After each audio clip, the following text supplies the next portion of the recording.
Hi കുട്ടികളെ, നമ്മൾ ഇന്ന് മാക്രോ എക്കണോമിക്സിലെ ഏറ്റവും ടഫായിട്ടൊരു chapter national income accounting. Macro എക്കണോമിക്സിലെ സെക്കൻഡ് ചാപ്റ്ററാണ് നാഷണൽ ഇൻകം അക്കൗണ്ടിങ്. ഇതിൽ നമ്മൾ കുറച്ച് കൺസെപ്റ്റുകളാണ് പഠിക്കുന്നത്. അതായത് വളരെ ഇമ്പോർട്ടൻ്റ് ആയിട്ടുള്ള ഒരു ചാപ്റ്ററാണ് നാഷണൽ ഇൻകം അക്കൗണ്ടിങ്. അതിൽ ആദ്യം പറയുന്നത് നമ്മൾ basic concepts in national income accounting. അപ്പോൾ നമ്മൾ ആദ്യം പഠിക്കുന്നത് എന്താണ് നാഷണൽ ഇൻകം എന്നൊരു അറിവ് നിങ്ങൾക്ക് ഉണ്ടാവണം. നാഷണൽ ഇൻകം എന്ന് പറയുന്നത് ദേശീയ വരുമാനം എന്ന് പറഞ്ഞാൽ ഒരു രാജ്യത്ത് ഉൽപ്പാദിപ്പിക്കപ്പെടുന്ന സാധനങ്ങളുടെയും സേവനങ്ങളുടെയും മണി വാല്യൂവിനെയാണ് നമ്മൾ നാഷണൽ ഇൻകം എന്ന് പറയുന്നത്. അപ്പോൾ നമ്മൾ സാധനങ്ങളും സേവനങ്ങളും എന്ന് പറഞ്ഞിട്ടുണ്ടെങ്കിൽ നമ്മൾ ഇവിടെ ഉദ്ദേശിക്കുന്നത് ഫൈനൽ ഗുഡ്സ് ആണ്. ഫൈനൽ ഗുഡ്സ് എന്ന് പറഞ്ഞാൽ നമുക്ക് റെഡിമെയ്ഡ് ഗുഡ്സ് എല്ലാം, അതായത് നേരിട്ട് നമുക്ക് കൺസ്യൂം ചെയ്യാൻ പറ്റുന്ന ഗുഡ്സിനെയാണ് നമ്മൾ ഫൈനൽ ഗുഡ്സ് എന്ന് പറയുന്നത്. അപ്പോൾ ഞങ്ങളുടെ ടെക്സ്റ്റ് ബുക്കിൽ ആദ്യം നമ്മൾ പറയുന്നത് എന്താണെന്ന് വെച്ചാൽ ഇൻ്റർമീഡിയറ്റ് ഗുഡ്സ് എന്താണെന്നാണ്. ഫൈനൽ ഗുഡ്സും ഇൻ്റർമീഡിയറ്റ് ഗുഡ്സും തമ്മിലുള്ള വ്യത്യാസം. ഇനി ഇൻ്റർമീഡിയറ്റ് ഗുഡ്സിന് ഏറ്റവും നല്ല ഉദാഹരണം നമുക്ക് പറയാൻ പറ്റുന്ന റോ മെറ്റീരിയൽസ് ആണ്. അതായത് ഒരു കമോഡിറ്റിയുടെ പ്രൊഡക്ഷനെ സഹായിക്കുന്ന ഗുഡ്സ് തന്നെയാണ് നമ്മൾ ഇൻ്റർമീഡിയറ്റ് ഗുഡ്സ് എന്ന് പറയുന്നത്. Intermediate goods are those goods used by the production units to produce final goods. ഇപ്പോൾ നമ്മുടെ കയ്യിലുള്ള പേനയാണെങ്കിലും നമ്മുടെ കയ്യിലുള്ള ബുക്കുകളാണെങ്കിലും എല്ലാം ഫൈനൽ ഗുഡ്സ് ആണ്.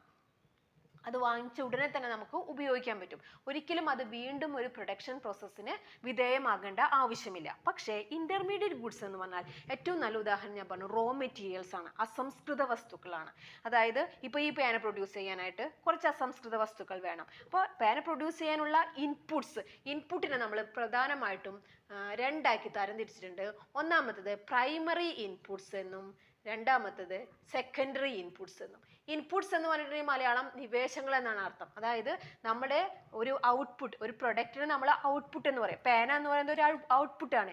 ഈ ഔട്ട്പുട്ട് ഉണ്ടാക്കാൻ നമുക്ക് എന്തിൻ്റെ സഹായം ആവശ്യമാണ്? ഇൻപുട്ടുകളുടെ സഹായം ആവശ്യമാണ്. അപ്പോൾ രണ്ട് തരം ഇൻപുട്സ് ഉണ്ട്, primary inputs and secondary inputs. Primary ഇൻപുട്സിന് നമ്മൾ 4 ഫാക്ടേഴ്സ് ഓഫ് പ്രൊഡക്ഷൻ ആണ് പഠിക്കുന്നത്. Land, labour, capital and organisation. ഇത് നമുക്ക് പ്രധാനപ്പെട്ട 4 ഫാക്ടേഴ്സ് ഓഫ് പ്രൊഡക്ഷൻ ആണ് പ്രൈമറി ഇൻപുട്സ്. സെക്കൻഡറി ഇൻപുട്സ് എന്ന് പറഞ്ഞാൽ എന്താ തന്നെയാണ്? റോ മെറ്റീരിയൽ, അല്ലെങ്കിൽ ഇതിന് നമ്മൾ സെക്കൻഡറി ഇൻപുട്സിനെ ഇൻ്റർമീഡിയറ്റ് ഗുഡ്സ് എന്ന് പറയും. Secondary inputs or intermediate goods, അല്ലെങ്കിൽ നമുക്ക് പറയാം റോ മെറ്റീരിയൽസ്. എല്ലാ സംസ്കൃത വസ്തുക്കളെയും നമുക്ക് ഇൻ്റർമീഡിയറ്റ് ഗുഡ്സ് അല്ലെങ്കിൽ സെക്കൻഡറി ഇൻപുട്സ് എന്ന് പറയാം. അപ്പോൾ ഒരു പ്രൊഡക്ഷന് എന്തൊക്കെ ആവശ്യമാണ്? പ്രൈമറി ഇൻപുട്സ് ആവശ്യമാണ്, സെക്കൻഡറി ഇൻപുട്സ് ആവശ്യം. സെക്കൻഡറി ഇൻപുട്സിന് നമ്മൾ ഇൻ്റർമീഡിയറ്റ് ഗുഡ്സ് അല്ലെങ്കിൽ റോ മെറ്റീരിയൽ എന്ന് പറയും. അതായത് നമ്മുടെ എന്തൊരു സാധനം, ബുക്ക് പ്രൊഡ്യൂസ് ചെയ്യാനുള്ള റോ മെറ്റീരിയൽ ഇൻ്റർമീഡിയറ്റ് ഗുഡാണ്. അതോടൊപ്പം തന്നെ പേന പ്രൊഡ്യൂസ് ചെയ്യാനുള്ള സാധനങ്ങളും ആവശ്യമുള്ള ഇൻപുട്സും അല്ലെങ്കിൽ റോ മെറ്റീരിയലും ഏതിന് ഉദാഹരണമാണ്? ഇൻ്റർമീഡിയറ്റ് ഗുഡ്സിന് ഉദാഹരണമാണ്. അപ്പോൾ ഇൻ്റർമീഡിയറ്റ് ഗുഡ്സ് എന്ന് പറഞ്ഞാൽ എന്താണ്? ഒരു പ്രൊഡക്ഷൻ യൂണിറ്റിന് ഒരു ഫൈനൽ ഗുഡ് ഉൽപ്പാദിപ്പിക്കാൻ എന്തൊക്കെയാണ് സഹായിക്കുന്നത്? അത്തരത്തിലുള്ള മെറ്റീരിയൽ അല്ലെങ്കിൽ അത്തരത്തിലുള്ള ഇൻപുട്സിന് നമ്മൾ പറയുന്ന പേരാണ് ഇൻ്റർമീഡിയറ്റ് ഗുഡ്സ്. അപ്പോൾ നമുക്കിനി അടുത്തതായിട്ട് പറയാം എന്താണ് ഫൈനൽ ഗുഡ്. ഫൈനൽ ഗുഡ് എന്ന് പറഞ്ഞാൽ വളരെ സിമ്പിളാണ്. ഫൈനൽ ഗുഡ്സ് നമുക്ക് നമ്മുടെ കൈകളിലുള്ള എല്ലാ റെഡിമെയ്ഡ് ഐറ്റംസും, നമ്മുടെ റെഡിമെയ്ഡ് ഗുഡ്സ്, നമ്മുടെ ചപ്പൽ, നമ്മുടെ കയ്യിലുള്ള പേന, ബുക്ക്, നമ്മുടെ വീട്ടിലെ TV, എല്ലാ ഉപകരണങ്ങളും, അതായത് ഒരു പ്രൊഡക്ഷൻ പ്രോസസ്സിന് വിധേയമാകാത്ത എല്ലാ കമോഡിറ്റീസിനെയും നമുക്ക് ഫൈനൽ ഗുഡ്സ് എന്ന് പറയാം. ഫൈനൽ ഗുഡ്സിനെ തന്നെ വീണ്ടും രണ്ടാക്കി തരംതിരിച്ചിട്ടുണ്ട്. ഒന്ന് കൺസ്യൂമർ ഗുഡ്സ് അല്ലെങ്കിൽ കൺസംഷൻ ഗുഡ്സ് എന്നും മറ്റൊന്ന് ക്യാപിറ്റൽ ഗുഡ്സ് എന്നും.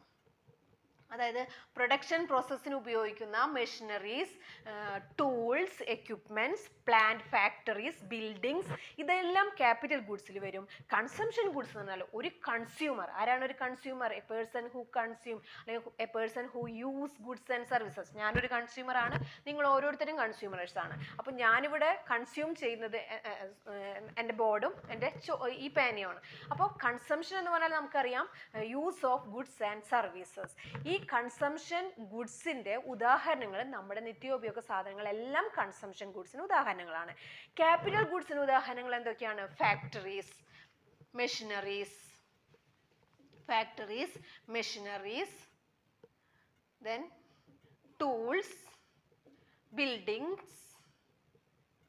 പ്രൊഡക്ഷന് സഹായിക്കുന്ന എല്ലാ ഐറ്റത്തിനെയും നമുക്ക് എന്ത് പറയാം? ക്യാപിറ്റൽ ഗുഡ്സ് എന്ന് പറയാം. ഇനി കൺസംഷൻ ഗുഡ്സിനും ക്യാപിറ്റൽ ഗുഡ്സിനും വീണ്ടും ക്ലാസിഫിക്കേഷൻ ഉണ്ട്. എന്താണ്? Durable and non durable goods. Durable goods എന്ന് പറഞ്ഞിട്ടുണ്ടെങ്കിൽ ഉടനെ നമുക്ക് കുറേ നാളത്തേക്ക് വർഷങ്ങളോളം ഉപയോഗിക്കാൻ പറ്റുന്ന കമ്മോഡിറ്റീസ് ആണ് ഡ്യൂറബിൾ ഗുഡ്സ്. ഡ്യൂറബിൾസ് ഗുഡ്സിന് ഇതെല്ലാം ഉദാഹരണങ്ങളാണ്. ഡ്യൂറബിൾ ഗുഡ്സ് എന്ന് പറഞ്ഞാൽ കൺസംഷൻ ഗുഡ്സിലും ഉണ്ട് ഡ്യൂറബിൾ ഗുഡ്സ്, അതുപോലെ തന്നെ ക്യാപിറ്റൽ ഗുഡ്സിലും ഡ്യൂറബിൾ ഗുഡ്സ് ഉണ്ട്. ഡ്യൂറബിൾ ഗുഡ്സ് എന്ന് പറഞ്ഞിട്ടുണ്ടെങ്കിൽ നശിച്ചു പോകാത്ത വർഷങ്ങളോളം നമ്മൾക്ക് ഉപയോഗിക്കാൻ പറ്റുന്ന കമ്മോഡിറ്റീസ് അല്ലെങ്കിൽ ഗുഡ്സിനെ പറയുന്ന പേരാണ് ഡ്യൂറബിൾ ഗുഡ്സ്. അപ്പോൾ കൺസംഷൻ ഗുഡ്സിൽ ഡ്യൂറബിൾ ഗുഡ്സ് കുറേ ഉണ്ടല്ലോ. TV, ഫ്രിഡ്ജ്, നമ്മൾ ഉപയോഗിക്കുന്ന സ്കൂട്ടർ, കാറ്, ബൈക്ക്, ഇതെല്ലാം എന്തിന് ഉദാഹരണങ്ങളാണ്? ഈ ഡ്യൂറബിൾ ഗുഡ്സിന്, കൺസംഷൻ ഗുഡ്സിന് ഉദാഹരണങ്ങൾ. ഇനി നോൺ ഡ്യൂറബിൾ ഗുഡ്സ് എന്ന് പറഞ്ഞാൽ എന്താ? നോൺ ഡ്യൂറബിൾ എന്ന് പറഞ്ഞാൽ പെട്ടെന്ന് നശിച്ചു പോകുന്ന ഗുഡ്സിനെയാണ് നമ്മൾ നോൺ ഡ്യൂറബിൾ ഗുഡ്സ് എന്ന് പറയുന്നത്. നോൺ ഡ്യൂറബിൾ എന്ന് പറഞ്ഞാൽ ഏറ്റവും നല്ല ഉദാഹരണം നമുക്ക് കൊടുക്കാൻ പറ്റുന്നത് എന്താണ്? ഫിഷ്, മിൽക്ക്, വെജിറ്റബിൾസ്, ഇതൊക്കെ പെട്ടെന്ന് നശിച്ചു പോകുന്നതാണ്. ഇതിനെയാണ് നമ്മൾ നോൺ ഡ്യൂറബിൾ. അതും ഏത് തരാൻ? ഇതൊക്കെ നോൺ ഡ്യൂറബിൾ കൺസ്യൂമർ ഗുഡ്സ് ആണ്. ഇനി സെമി ഡ്യൂറബിൾ ഉണ്ട്. നമ്മൾ ഉപയോഗിക്കുന്ന ഡ്രസ്സ്, നമ്മൾ ഉപയോഗിക്കുന്ന ചെരുപ്പ്, അതൊക്കെ കുറച്ച് നാളത്തേക്കാണ്, ചിലപ്പോൾ ഒരു വർഷം അല്ലെങ്കിൽ 1.5 വർഷം, മാക്സിമം ഒരു 2 വർഷമൊക്കെ നീണ്ടു നിൽക്കുന്ന അത്തരത്തിലുള്ള ഐറ്റത്തിന് നമ്മൾ സെമി ഡ്യൂറബിൾ ഗുഡ്സ് എന്നും പറയും. അപ്പം നിങ്ങൾ ജസ്റ്റ് ഇതൊക്കെ ഒന്ന് മനസ്സിലാക്കാൻ വേണ്ടിയിട്ടാണ് ഇത്രയും പറഞ്ഞത്. അപ്പം നമുക്ക് പഠിക്കാനുള്ള 2 ഗുഡ്സ് എന്തൊക്കെയാണ്? ഒന്നാമത്തത് ഇന്റർമീഡിയറ്റ് ഗുഡും രണ്ടാമത്തത് ഫൈനൽ ഗുഡും. ഇന്റർമീഡിയറ്റ് ഗുഡ്സിന്റെ ഉദാഹരണം എന്ന് പറഞ്ഞു റോ മെറ്റീരിയൽ. അപ്പോൾ അതായത് ഇൻപുട്സ്, സെക്കൻഡറി ഇൻപുട്സ് ആണ് ശരിക്കും നമ്മൾ ഇന്റർമീഡിയറ്റ് ഗുഡ്സിന് ഉദാഹരണങ്ങൾ കൊടുക്കേണ്ടത്. അപ്പോൾ നമ്മൾ 2 തരത്തിൽ ഇൻപുട്ട് ഉണ്ട് എന്ന് പറഞ്ഞു. പ്രൈമറി ഇൻപുട്ടും ഉണ്ട്, സെക്കൻഡറി ഇൻപുട്ട്. പ്രൈമറിയിൽ വരുന്നത് നമ്മുടെ 4 factors of production: land, labour, capital and organisation. Secondary ഇൻപുട്സിൽ വരുന്നത് ഇന്റർമീഡിയറ്റ് ഗുഡ്സ് അല്ലെങ്കിൽ അതിനെ നമ്മൾ വേറൊരു എക്സാമ്പിൾ പറയുന്നു, റോ മെറ്റീരിയൽ.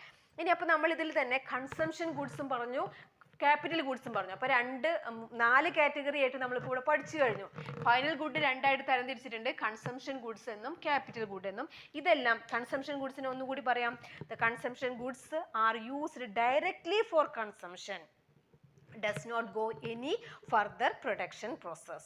അപ്പോൾ food items, clothing, paper, pen, ഇതൊക്കെ കൺസംഷൻ ഗുഡ്സിന് ഉദാഹരണമാണ്. അതിൽ തന്നെ 2 തരമുണ്ട്, ഡ്യൂറബിൾസ് ഉണ്ട്, നോൺ ഡ്യൂറബിൾസ് ഉണ്ട്. ഡ്യൂറബിൾ എന്ന് പറഞ്ഞാൽ കുറേ വർഷങ്ങളോളം ഉപയോഗിക്കാൻ പറ്റും. നോൺ ഡ്യൂറബിൾസ് എന്ന് പറഞ്ഞാൽ പെട്ടെന്ന് നശിച്ചു പോകുന്നത്. ഇനി ക്യാപിറ്റൽ ഗുഡ് എന്ന് പറഞ്ഞാലോ, goods are used for the production of other goods. മറ്റ് കമ്മോഡിറ്റീസിന്റെ പ്രൊഡക്ഷൻ. ഇപ്പോൾ പേന പ്രൊഡ്യൂസ് ചെയ്യണമെങ്കിൽ അവിടെ ഒരു ഫാക്ടറി ഉണ്ടായിരിക്കും, അതിന് കുറച്ച് മെഷീനറീസ് ഉപയോഗിക്കും, ടൂൾസ് ഉപയോഗിക്കും, ഇങ്ങനെയുള്ള വെഹിക്കിൾസ്. ഇതെല്ലാം നമുക്ക് ഏതിന് ഉദാഹരണമായിട്ട് പറയാം? ക്യാപിറ്റൽ ഗുഡ്സിന് ഉദാഹരണമായിട്ട് പറയാം. Factories, buildings, machineries, car, truck, aeroplane, roads etcetera are capital goods. ഇത്രയുമാണ് നമുക്ക് ഇന്റർമീഡിയറ്റ് ഗുഡ്സ് എന്താന്ന് പഠിച്ചു, ഫൈനൽ ഗുഡ്സ് എന്താന്ന് പഠിച്ചു, കൺസംഷൻ ഗുഡ്സ് എന്താന്ന് പഠിച്ചു, ക്യാപിറ്റൽ ഗുഡ്സ് എന്താന്ന് പഠിച്ചു. ഇനി അടുത്ത ഭാഗം ഡിപ്രീസിയേഷൻ ആണ്. ഇനി അടുത്ത കൺസെപ്റ്റ് ആണ് depreciation. Depreciation or consumption of fixed capital. Depreciation എന്ന് പറഞ്ഞാൽ മലയാളത്തിൽ പറയുകയാണെങ്കിൽ തേയ്മാനം. നമ്മൾ ഉപയോഗിക്കുന്ന ഏതൊരു ഫിക്സഡ് അസറ്റിൻ്റെയും വില കുറയുന്ന അവസ്ഥേനെ പറയുന്ന പേരാണ് ഡിപ്രീസിയേഷൻ. ഇപ്പോൾ ഉദാഹരണമായിട്ട് പറയുന്നത് മൊബൈൽ ഫോൺ വാങ്ങിക്കുകയാണ്. ഞാനൊരു 8000 രൂപ ചിലവാക്കി ഒരു മൊബൈൽ ഫോൺ വാങ്ങിച്ചു. ഞാൻ 2 ആഴ്ച അത് ഉപയോഗിച്ചു. 2 ആഴ്ച ഉപയോഗിച്ച് കഴിഞ്ഞപ്പോഴാണ് എനിക്ക് വേറൊരു മൊബൈൽ കിട്ടിയാൽ കൊള്ളാം, അതുകൊണ്ട് എനിക്ക് ഈ മൊബൈൽ ഫോൺ ഇപ്പം എൻ്റെ കയ്യിൽ വശം വേണ്ട, എനിക്കത് ആർക്കെങ്കിലും വിൽക്കണം. അപ്പം ഞാൻ വിൽക്കാനായിട്ട് ആരെങ്കിലും സമീപിച്ചു കഴിഞ്ഞാൽ ഒരിക്കലും എനിക്ക് 8000 രൂപ കിട്ടില്ല. എന്താ കാര്യം എന്ന് വെച്ചാൽ 2 ആഴ്ച ഞാൻ ആ മൊബൈൽ ഫോൺ ഉപയോഗിച്ചു, അതിന് തേയ്മാനം സംഭവിച്ചു, അപ്പോൾ അതിൻ്റെ വില കുറഞ്ഞു. ഡിപ്രീസിയേഷൻ എന്ന് പറഞ്ഞാൽ loss of value of fixed asset. ഓരോ ഫിക്സഡ് അസറ്റിൻ്റെയും വില കുറയാണ്. ലോസ് എന്ന് പറഞ്ഞാൽ നഷ്ടം സംഭവിക്കുകയാണ്. വിലയ്ക്ക് അല്ലെങ്കിൽ മൂല്യത്തിന് നഷ്ടം സംഭവിക്കുന്നു. എന്തുകൊണ്ടാണ് നഷ്ടം സംഭവിച്ചത്? Due to normal wear and tear. തേയ്മാനം സംഭവിച്ചു. അത് ഉപയോഗിച്ചപ്പോൾ അതിന് തേയ്മാനം സംഭവിച്ചപ്പോൾ മൊബൈൽ ഫോണിന്റെ അല്ലെങ്കിൽ ആ ഫിക്സഡ് അസറ്റിന്റെ അല്ലെങ്കിൽ ഫിക്സഡ് ക്യാപിറ്റലിന്റെ വില കുറഞ്ഞു. ഇത്തരത്തിലുള്ള ഈ ഒരു പ്രതിഭാസത്തിനെ പറയുന്ന പേരാണ് ഡിപ്രീസിയേഷൻ.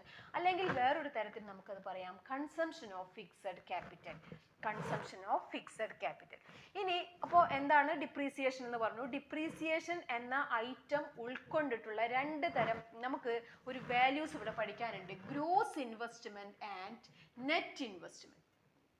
ഇൻവെസ്റ്റ്മെന്റ് എന്ന് പറഞ്ഞാൽ എന്താണെന്ന് ആദ്യം മനസ്സിലാക്കാം. Investment is the creation of fixed asset. ഒരു വാഹനം വാങ്ങിച്ചു, അല്ലെങ്കിൽ നമ്മൾ പൈസ നിക്ഷേപിച്ചുകൊണ്ട് ഒരു ഫാക്ടറി അല്ലെങ്കിൽ ഒരു ബിൽഡിംഗ് പണിതു, അല്ലെങ്കിൽ നമ്മളൊരു മെഷീനറി വാങ്ങിച്ചു, ഇതിനെല്ലാം നമുക്ക് ഇൻവെസ്റ്റ്മെന്റ് എന്ന് പറയാം. Investment is the process of creating A fixed asset. It is the process of creating a fixed asset. അല്ലെങ്കിൽ നമുക്ക് പറയാം investment is includes the value of roads, bridges, machineries, etc. അതിന്റെ എല്ലാം creation of fixed asset നെയാണ് നമ്മൾ gross investment അല്ലെങ്കിൽ investment എന്ന് പറയുന്നത്. ഇനി gross എന്ന് പറഞ്ഞ വാക്കിന്റെ അർത്ഥം നമുക്ക് മനസ്സിലാക്കണം, ടോട്ടൽ എന്നാണ്. ഈ gross എന്നുള്ള ഐറ്റത്തിൽ എപ്പോഴും എന്ത് ഉൾപ്പെട്ടിട്ടുണ്ടാവും? ഡിപ്രീസിയേഷൻ എന്നുള്ളൊരു വാല്യൂ ഉൾപ്പെട്ടിട്ടുണ്ടായിരിക്കും. ഗ്രോസ് ഐറ്റത്തിൽ നിന്നും അല്ലെങ്കിൽ ഗ്രോസ് ഇൻവെസ്റ്റ്മെന്റിൽ നിന്നും ഡിപ്രീസിയേഷനെ മൈനസ് ചെയ്താൽ കിട്ടുന്ന അടുത്ത കോൺസെപ്റ്റും കൂടി നമ്മൾ പഠിച്ചു വയ്ക്കുക, നെറ്റ് ഇൻവെസ്റ്റ്മെന്റ്. നെറ്റ് ഇൻവെസ്റ്റ്മെന്റും ഗ്രോസ് ഇൻവെസ്റ്റ്മെന്റും തമ്മിലുള്ള ഡിഫറൻസ് എന്താണെന്ന് ചോദിച്ചാൽ, ഗ്രോസ് ഇൻവെസ്റ്റ്മെന്റിൽ ഡിപ്രീസിയേഷന്റെ വാല്യൂ ഉൾപ്പെട്ടിട്ടുണ്ടാവും, നെറ്റ് ഇൻവെസ്റ്റ്മെന്റിൽ ഡിപ്രീസിയേഷന്റെ വാല്യൂ ഉൾപ്പെട്ടിട്ടുണ്ടാവില്ല. അപ്പൊ ഇൻവെസ്റ്റ്മെന്റ് എന്താന്ന് മനസ്സിലായി? Investment means creation of fixed asset. ഒരു ബിൽഡിംഗ് പണിയുന്നു, ഒരു ഫാക്ടറി പണിയുന്നു, ഒരു വെഹിക്കിൾ വാങ്ങിക്കുന്നു, ഒരു റോഡ് നിർമ്മിക്കുന്നു, ഒരു പാലം നിർമ്മിക്കുന്നു, ഇതെല്ലാം എന്താണ്? ഇൻവെസ്റ്റ്മെന്റ് ആണ്. Investment means creation of fixed asset. അതിൽ രണ്ട് തരം ഇൻവെസ്റ്റ്മെന്റ് നമുക്ക് ഇവിടെ പഠിക്കാനുണ്ട്, gross investment and net investment. Gross എന്ന വാക്കിന്റെ അർത്ഥം ടോട്ടൽ എന്നും, നെറ്റ് എന്ന് പറഞ്ഞിട്ടുണ്ടെങ്കിൽ ഗ്രോസിൽ നിന്നും എന്തെല്ലാം ഐറ്റം മൈനസ് ചെയ്തു, അറ്റ നിക്ഷേപം എന്നാണ് നെറ്റ് ഇൻവെസ്റ്റ്മെന്റിന്റെ മലയാളം. അതായത് ഡിപ്രീസിയേഷൻ എന്ന ഐറ്റത്തിനെ മൈനസ് ചെയ്ത് കളഞ്ഞാൽ നമുക്ക് കിട്ടുന്ന ഇൻവെസ്റ്റ്മെന്റ് നെറ്റ് ഇൻവെസ്റ്റ്മെന്റും, ഡിപ്രീസിയേഷൻ എന്ന ഐറ്റം ഉൾക്കൊണ്ടിട്ടുള്ള ഇൻവെസ്റ്റ്മെന്റിനെ നമ്മൾ ഗ്രോസ് ഇൻവെസ്റ്റ്മെന്റ് എന്നാണ് പറയേണ്ടത്. അപ്പോൾ ഡിപ്രീസിയേഷൻ ഉൾപ്പെട്ടിട്ടുണ്ടെങ്കിൽ എല്ലാം തന്നെ ഗ്രോസ് വാല്യൂസ് ആണ്. ഇപ്പൊ നമ്മൾ കുറെ ഗ്രോസ് ടോപ്പിക് പഠിക്കാണ്ട്, gross value added, gross domestic product, gross investment, ഇങ്ങനെ ഗ്രോസ് ആയിട്ടുള്ള കുറേ വാല്യൂസ് നമുക്ക് ഇവിടെ പഠിക്കാനുണ്ട്. ഇതിലെല്ലാം എന്ത് ഉൾപ്പെട്ടിട്ടുണ്ടാവും? ഡിപ്രീസിയേഷൻ ഉൾപ്പെട്ടിട്ടുണ്ടാവും. അപ്പോൾ എന്താണ് ഡിപ്രീസിയേഷൻ എന്ന് മനസ്സിലായിട്ടുണ്ട്. എന്താണ്? Loss of value of fixed asset due to normal wear and tear. വളരെ ഇമ്പോർട്ടൻ്റ് ആയിട്ടുള്ളതാണ് ഡിപ്രീസിയേഷൻ, അല്ലെങ്കിൽ അതിൻ്റെ പേരെന്താണ്? Consumption of fixed capital.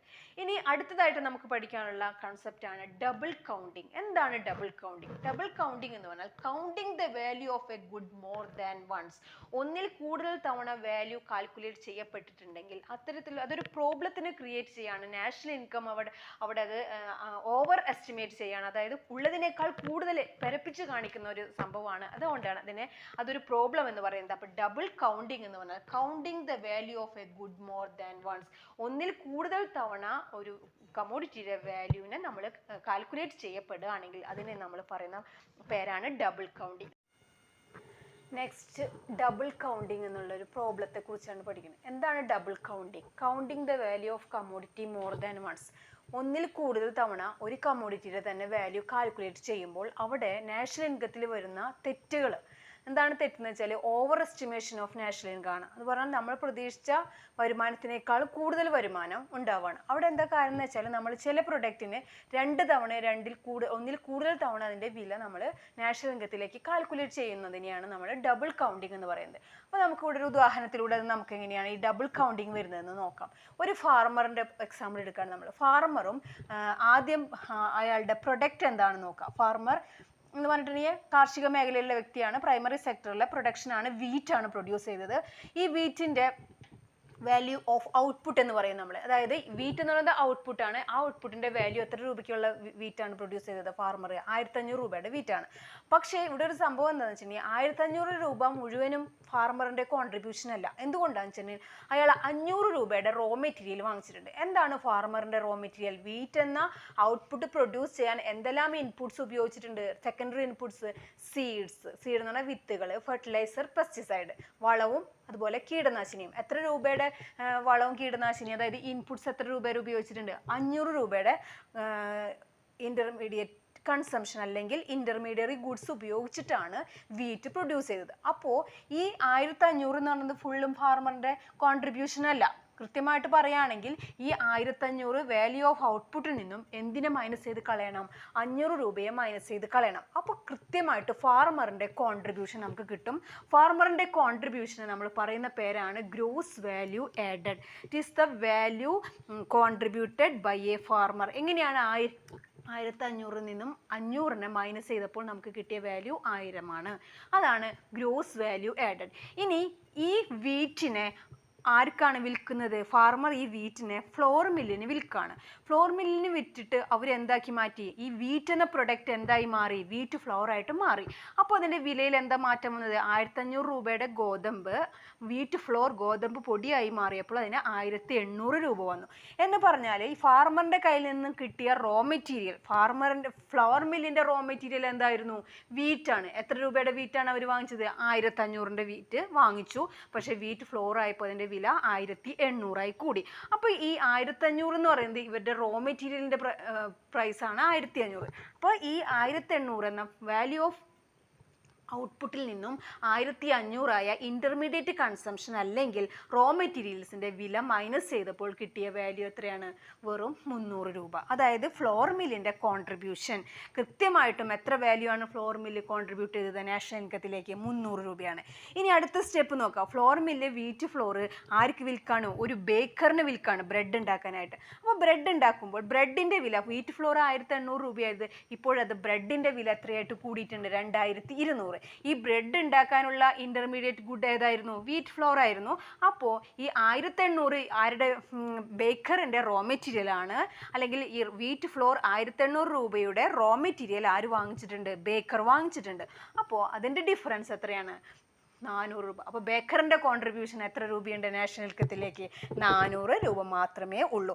ഇനി അടുത്തത്, ബേക്കർ എന്ന് പറഞ്ഞിട്ടുണ്ടെങ്കിൽ ബ്രെഡ് ഉണ്ടാക്കുന്ന ഫാക്ടറിയിലാണ് ബ്രെഡ് ഉണ്ടായി വെച്ചിരിക്കുന്നത്. ബേക്കർ അവിടെയാണ് ബ്രെഡ് ഉണ്ടാക്കിയത്. ഇനി നമുക്ക് ബേക്കറിൻ്റെ അടുത്ത് പോയിട്ടല്ല നമ്മൾ വാങ്ങിക്കുക. നമ്മൾ എവിടെ നിന്നാണ് വാങ്ങിക്കുന്നത്? ഷോപ്പിൽ നിന്നാണ് വാങ്ങിക്കുന്നത്. അപ്പോൾ ഷോപ്പ് കീപ്പറിൻ്റെ അടുത്തേക്ക് ബ്രെഡ് വരാനായിട്ട് വീണ്ടും ചിലവുകൾ വന്നു. അയാൾക്ക് ട്രാൻസ്പോർട്ടേഷൻ എക്സ്പെൻഡിച്ചറൊക്കെ വന്നിട്ടുണ്ടാവും. അപ്പോൾ അതിൻ്റെ വില വീണ്ടും കൂടി 2200 നിന്നും 2500 രൂപയുടെ ബ്രെഡും. അപ്പോൾ ഇവിടുത്തെ കോൺട്രിബ്യൂഷൻ നോക്കിയേ. ഷോപ്പ് കീപ്പർ എത്ര വാല്യൂ കോൺട്രിബ്യൂട്ട് ചെയ്തിട്ടുണ്ട് നാഷണൽ ഇൻകത്തിലേക്ക്? 300 രൂപ. അപ്പോൾ ഇതിൽ നിന്ന് നമുക്ക് ഈ ഗ്രോസ് വാല്യൂ ആഡഡ് എന്നുള്ള കൺസെപ്റ്റ് നമുക്ക് പിന്നീട് ഒന്നുകൂടി പഠിക്കാം.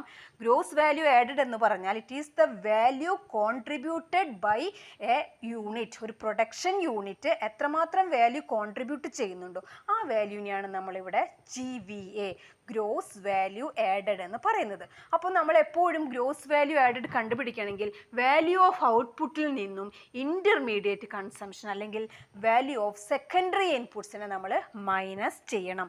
അതാണ് നമ്മളിവിടെ കാണിച്ചത്. ഇനിയിപ്പോൾ ഗ്രോസ് വാല്യൂ ആഡഡ് തമ്മിലെല്ലാം കൂടി കൂട്ടാം. 1000 + 1300 + 400 + 300 ഇതെല്ലാം കൂടി കൂട്ടുമ്പോൾ നമുക്ക് കിട്ടുന്ന വാല്യൂ എത്രയാണ്? 2000 രൂപ. ഇതാണ് കൃത്യമായി നമ്മൾ പറയുന്ന നാഷണൽ ഇൻകം. ഇതിൽ ഒരു ഡബിൾ കൗണ്ടിങ്ങും വന്നിട്ടില്ല. അപ്പോൾ ഡബിൾ കൗണ്ടിങ് വന്നു കഴിഞ്ഞാൽ എന്തായിരിക്കും പ്രശ്നം? ഇത് മുഴുവൻ കൂടി കൂട്ടുമ്പോൾ എത്ര കിട്ടുന്നുണ്ടാവും? നമുക്ക് 8000 രൂപ കിട്ടുന്നുണ്ടാവും. അതായത് 1500ഉം 1800ഉം 2200ഉം 2500ഉം കൂടി കൂട്ടുമ്പോൾ നാഷണൽ ഇൻകത്തിൻ്റെ വാല്യൂ 8000 രൂപയാണ്. പക്ഷെ അത് ഒരിക്കലും ശരിയല്ല. അതിൽ എന്ത് പ്രോബ്ലം ഉണ്ട്? ഡബിൾ കൗണ്ടിങ് എന്നൊരു പ്രോബ്ലം ഉണ്ട്. അപ്പോൾ ഡബിൾ കൗണ്ടിങ് എന്ന പ്രോബ്ലം ഇരിക്കാൻ, അതായത് നമ്മൾ പറയുന്ന ഗ്രോസ് വാല്യൂ ആഡഡിനെ കൂട്ടുമ്പോഴാണ് നമുക്ക് റിയൽ ആയിട്ടുള്ള നാഷണൽ ഇൻകം കിട്ടുന്നത്. ആ ഗ്രോസ് വാല്യൂ ആഡഡ് നമുക്ക് എങ്ങനെയാണ് കിട്ടുന്നത്? വാല്യൂ ഓഫ് ഔട്ട്പുട്ടിൽ നിന്നും, ഓരോരുത്തരുടെ വാല്യൂ ഓഫ് ഔട്ട്പുട്ടിൽ നിന്നും അവരുടെ ഇൻ്റർമീഡിയറ്റ് ഗുഡ്സിൻ്റെ വാല്യൂവിനെ മൈനസ് ചെയ്തു. അതായത് ഓരോ സെക്ടേഴ്സും, അതായത് ഫാർമർ ആണെങ്കിലും ഫ്ലോർ മില്ല് ബേക്കറേഴ്സും ഷോപ്പ് കീപ്പർക്കും എല്ലാവർക്കും എന്താണ്? റോ മെറ്റീരിയൽ എന്നൊരു വാല്യൂവിനെ മൈനസ് ചെയ്യുമ്പോൾ നമുക്ക് കൃത്യമായിട്ടുള്ള ഓരോരുത്തരുടെയും വാല്യൂ കോൺട്രിബ്യൂഷൻ, അവരെത്രമാത്രം നാഷണൽ ഇൻകത്തിലേക്ക് സംഭാവന ചെയ്തിട്ടുണ്ട് എന്നുള്ള വാല്യൂ തമ്മിൽ കൂട്ടുമ്പോഴാണ് നമുക്ക് നാഷണൽ ഇൻകം കിട്ടുന്നത്. ഇതിനെയാണ് നമ്മൾ ഈ problem of double counting clear ആയെന്ന് വിചാരിക്കുന്നു. ഇനി നമുക്ക് അടുത്ത ടോപ്പിക്ക് സ്റ്റോക്ക് ആൻഡ് ഫ്ലോ. അതുകൂടി കഴിഞ്ഞ് നമ്മുടെ ഈ ഒരു പാർട്ട് നമ്മൾ അവസാനിപ്പിക്കുകയാണ്. സ്റ്റോക്ക് ആൻഡ് ഫ്ലോ വളരെ ഇമ്പോർട്ടൻ്റ് ആയിട്ടുള്ളതാണ്. പരീക്ഷയ്ക്ക് എപ്പോഴും ചോദിക്കുന്ന രണ്ട് കോൺസെപ്റ്റുകളാണ്. ഒന്ന് സ്റ്റോക്കും മറ്റൊന്ന് ഫ്ലോയും. ഇതിൻ്റെ രണ്ടിൻ്റെയും മലയാളം വാക്കെന്ന സ്റ്റോക്ക് എന്ന് പറഞ്ഞിട്ടുണ്ടെങ്കിൽ ശേഖരം എന്നാണ് അർത്ഥം. ഫ്ലോ എന്ന് പറഞ്ഞിട്ടുണ്ടെങ്കിൽ പ്രവാഹം എന്നാണ് അർത്ഥം. ഇനി എന്താണ് stock? Stock is a dynamic concept. Stock is a static concept. Static എന്ന് പറഞ്ഞാൽ ഒട്ടും ചേഞ്ച് ഇല്ലാത്തൊരു കൺസെപ്റ്റാണ്. Then it has no time limit. കുറച്ച് ഫീച്ചേഴ്സ് ഉണ്ട്. It has no time limit. Then it can be measured at a point of time. It is a variable, can be measured at a point of time. Stock is a variable it can be measured at a point of time. ഒരൊറ്റ നിമിഷം കൊണ്ട് ഒരൊറ്റ പോയിന്റിൽ നമുക്ക് എണ്ണി തിട്ടപ്പെടുത്താൻ കഴിയുന്നതാവും. Number of students in a class room. ഒരു ക്ലാസ് റൂമിൽ എത്ര കുട്ടികളുണ്ട്? പെട്ടെന്ന് at a point of time 10 മണി നേരത്തെ എത്ര കുട്ടികളുണ്ട്? നമുക്ക് ഒറ്റ നോട്ടത്തിൽ തന്നെ അവിടുത്തെ അറ്റൻഡൻസ് രജിസ്റ്റർ നോക്കി കാണാൻ പറ്റും. അപ്പോൾ it can be measured at A particular point of time. Point of time എന്ന് കൃത്യമായിട്ട് മനസ്സിലാക്കണം. Flow is A variable it can be measured over a period of time. It can be measured over a period of time. ഒരു പ്രത്യേക കാലയളവിലുള്ള period of time. ഇപ്പോൾ ഉദാഹരണം പറയുകയാണെങ്കിൽ അതൊരു dynamic concept ആണ്, ഒരു ചേഞ്ച് ചെയ്തുകൊണ്ടിരിക്കുന്ന ഒരു കൺസെപ്റ്റാണ് ഫ്ലോ എന്ന് പറയുന്നത്. And it has A time limit. ഇതിനൊരു ടൈം ലിമിറ്റ് വെച്ചിട്ടാണ് നമ്മളെപ്പോഴും അതിനെ പറയുന്നത്. ഇപ്പോൾ ഉദാഹരണം, ഫ്ലോയ്ക്ക് ഒരു ഉദാഹരണം പറയാണ്. Income of A person. ഒരു വ്യക്തിയുടെ ഇൻകം നമ്മൾ എങ്ങനെയാണ് പറയുക? ഇൻകം, ഒരു വ്യക്തിയുടെ ഇൻകം നമ്മൾ സാലറി എത്രയാണ്, ഒരു മാസം ഇയാൾക്ക് ഇത്ര വരുമാനമുണ്ട്. പിന്നെ ഏറ്റവും നല്ലത് water flowing from A tank. ഒരു ടാങ്കിൽ നിന്നും എത്രമാത്രം വാട്ടർ പോയിക്കൊണ്ടിരിക്കുന്നു പെർ അവർ. ഒരു അവറിൽ എത്രമാത്രം വാട്ടർ പോയിക്കൊണ്ടിരിക്കുന്നു അല്ലെങ്കിൽ ലീക്കായിക്കൊണ്ടിരിക്കുന്നു. ദെൻ ഇവിടെ പിന്നെ പറയുന്നത് change in inventory, then export, then import, ഇതെല്ലാം നമുക്ക് ഫ്ലോയ്ക്ക് ഉദാഹരണങ്ങളാണ്. ഇനി സ്റ്റോക്കിന് ഉദാഹരണങ്ങൾ എന്തൊക്കെയാണ്? number of students in a classroom, then water in a tank. ഒരു ടാങ്കിലുള്ള വാട്ടർ, എത്രമാത്രം വാട്ടർ ഒരു ടാങ്കിൽ ഉണ്ടായിരിക്കും. ദെൻ